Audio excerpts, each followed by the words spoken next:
everyone, it's Sharon. And Jamie. From Sharonatsea. Oh yeah, and we are here today to tell you a funny little story about a man losing his iPhone X in Cabo, San Lucas. You're going to want to stick around and check this one out. It's going to be a good one.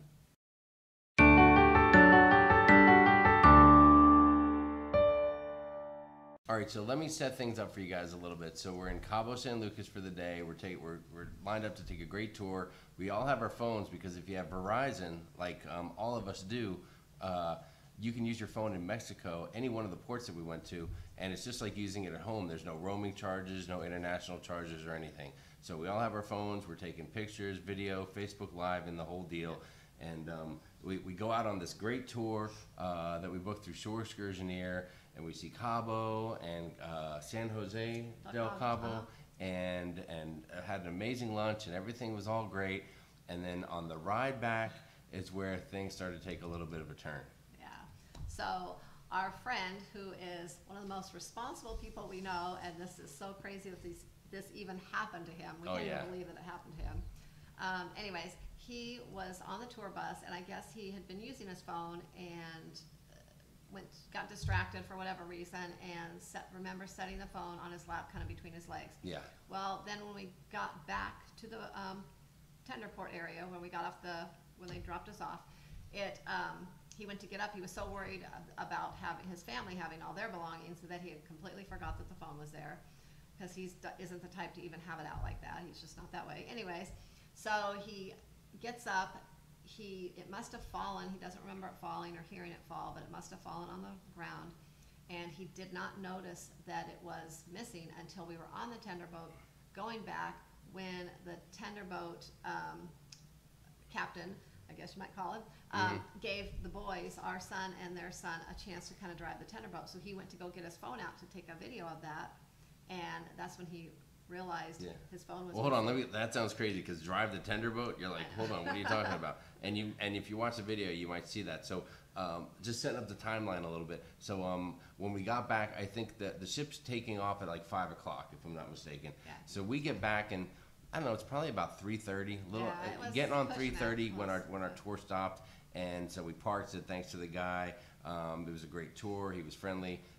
So like Sharon said, we all got off of the tour bus, grabbed all the things, and made our way to the long line to get back on the tender boat. Yeah, that was a pretty long line. And we got onto the tender boat. We're like the last 6 people to get on. So they actually sat us on the top area where the captain is steering the ship. We had a bench right next to an area where that was like a handicapped area where if you had a wheelchair or something, you would go. So we're sitting there like 2 feet from the steering wheel from where the captain was. Yeah, if you watched our video, you can kind of see where we showed Matthew driving the tender boat. You'll see us all. And at one point, out of nowhere, like totally caught us off guard, the captain grabs their son, Jake, and says, "Come on." And we're like, "What's he doing?" And all of a sudden, he puts Jake in front of the steering wheel on the tender boat. And so, you know, Anthony and Kimberly, they were blown away. They thought it was super cool. Kimberly's got her video out, and that's when Anthony starts looking for his phone to take pictures. And so he's looking, and I kind of notice him looking through his bag and don't think anything of it. Then Jake's done. Then the captain grabs Matthew. So Sharon and I are like, "Oh yeah, look at that. We're doing videos and all that." Meanwhile, Anthony is still frantically searching for his phone. And if you look in our video during that part, you might in the background hear him mention his phone. Yeah. There's a little bit of that in the There's video. just a moment in there. So, and Anthony, we're sorry. Listen, I don't know if he'll even ever see this video, so maybe it's cool, but it's a great story, and so we just kind of share it. So we get back to the ship.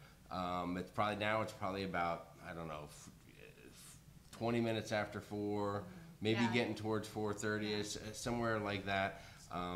And as we get off the ship, we're some of the first people off. So Matthew and I hop off, and we go right through the line, right through security. But then as these guys got off, he wanted to stop, and he's double checking his bag and seeing where his phone is, and thinking about, man, you know, can I get back to the port on this tender ship? Is the tender ship going back where I can just get on and go back and try to look for the phone? Yeah, you were down there with him. Yeah, and they thought that he might still have enough time to possibly do that if they could get a hold of the shore excursion guide in time and have him meet them right down by the tender boat where they pick you up. So we were kind of by where you get back on the ship, and they immediately called the shore excursioneer. Well, and they But they're still on the Carnival ship. We had just Right. gotten off, and so what? They're So trying they to were call. trying to call. Their phone just was not going through. It just, the connectivity was poor. Maybe because they were kind of between getting right back on the ship, and anyways, it was just really poor. They weren't able to connect.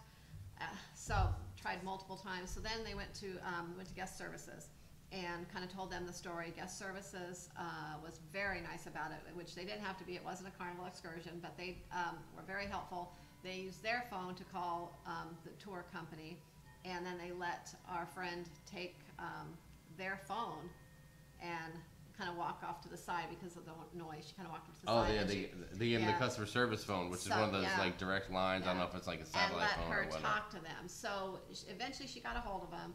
You know, they didn't know that the phone was missing, so they were gonna have to check with the driver, you know, and all that and get back to them. So that's how it started. Then over a course of a couple days, they had got back in touch. They knew they did find the phone.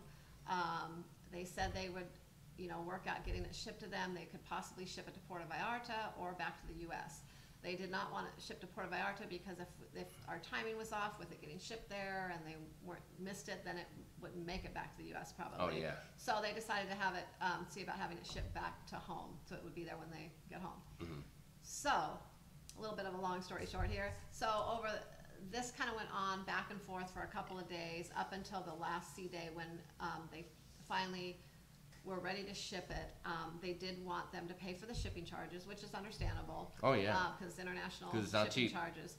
And then I think there was a small administrative fee too for the shipping products probably. But then the one other thing that came out is when you're shipping something from Mexico to the U.S., you can't just throw stuff in the mail and drop it in and have it be there, you know, in 2 or 3 days.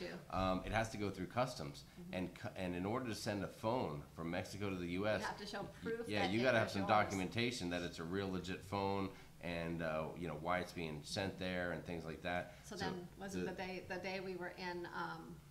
I can't remember if it was Mazatlan or Puerto Vallarta, but one of the next port days, they got on their phone, got into their email, and they were able to, I think, log into maybe Verizon or something and get proof of where they had purchased it. Sure, and they're their doing like name screenshots of everything. receipts and anything they had saved through Verizon Right. and any proof of ownership of the phone. and send that. I mean, they it was had crazy. to So it's send like, that to so them, every too. time they think they're getting somewhere with getting this phone recovered, boom, another blockade comes Yeah. up and gets in their way And and they stops knew them. the phone was safe. They had said they found the phone, but there was just all these blockades trying to get it back. So anyways, they did send all this information because I guess when they ship it to the U.S., they have to put that paperwork in the box with the phone in case, because it goes through customs. So as it turns out, after that, then they were having an issue of getting the funds to them to have it shipped back through PayPal. They had sent it, but I guess they were having trouble getting notification back because of the Wi-Fi on the ship Sure. being so poor. I mean, like, you know, it's an excursion company, and it was booked through Shore Excursioneer, but they're talking directly with the people at, what's the name of it? Cabo Relaxo. At Cabo Relaxo. So they're talking to Pedro directly, who is our tour guide. They're talking to somebody else in the office, and then you're thinking about, well, how do I get you money? And it's like, well, you know, they try to set up a PayPal, but the PayPal is, I guess that's weird because you're paying the excursion company. It's not like you're just paying somebody to take it to the post office. Yeah. You're PayPaling to the excursion company and trying to make sure that money is being sent in properly and not just as excursion payment, but as money that they're going to get to do this deal for them. Yeah. Well, so as it turns out, finally on debarkation day, they got notification, their email that that the tour company did receive their PayPal and that it was scheduled to be shipped out, I think the next day to the U.S. So, as it turns out, they got home, and I think we got home on Saturday. Got home on Saturday, and I think Monday they got notified that it had actually shipped. And I think it was Wednesday. Anyways, they actually got Wednesday their or phone. Thursday.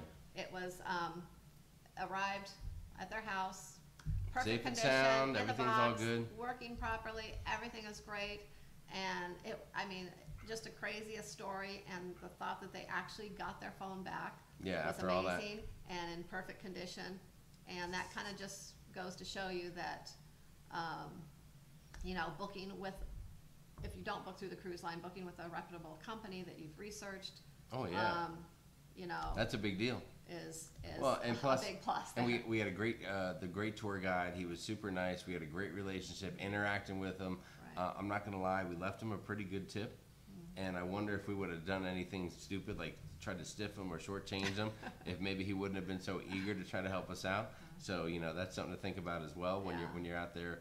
And you know, if you cruising. just book with Joe Blow, whatever, in the street or something, you know, you Yeah, wouldn't who even knows know, what would you wouldn't happen. even know who to contact possibly, you Sure. know, because they don't give you a business card. You're not really going through anyone. Sometimes you just grab one of those people. So Sharon's So- always preaching it: research. Research.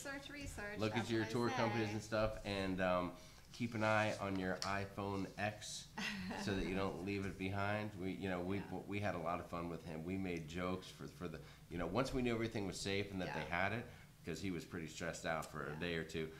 We were able to crack some jokes, and we'd say things like, "Hey Anthony, can I borrow your phone? I gotta make a call." Oh, wait, you don't have your phone, and that kind of shenanigans is going on. Yeah, because all day long. like we said, he is just not a person that this would even ever happen to. Yes. You would never even think Oh, this would yeah. happen to him. He's like so responsible. Totally, and believe me, and his family was busting his chops and having some fun with it as well. Yeah. So that was hilarious. Yeah, so anyway, so that put a little, I guess, snafu on their cruise, so to speak. It was their first cruise. It did. But it all turned out well, and so Yeah. that's all I can say. So we do want to have a very big thanks to shoreexcursioneer.com, Cabo Relaxo, Yes, our tour guide Pedro, Pedro. and his driver. I'm not sure what the name was, but his Oh, driver. I wish I remembered his name. And also the Carnival Splendor Guest Services Department. They were awesome. Besides that first day we got back on the ship, there were other times that we went down there and they were able to let them use the phone. They've made some calls as well. Yeah, They super got involved helpful. and were very, very helpful. And like I said, they did not have to help. It wasn't a carnival excursion. But they got involved and they helped somewhat too, and just commend them for that. That was awesome. Yes. So big shout out to all those guys. Yep. So, So there you go. anyways, So it's a funny little story on what happened to us in Cabo, and remember the the story of a motto man at and his sharonatsea. ex-phone. Research, research, research. Oh yes. Yes. All right, cool. So there's there you our- have it. All right. Yep. That's our funny story. Okay. Hope you Until enjoy next that. time. We'll talk to you later. Happy cruising. Happy cruising.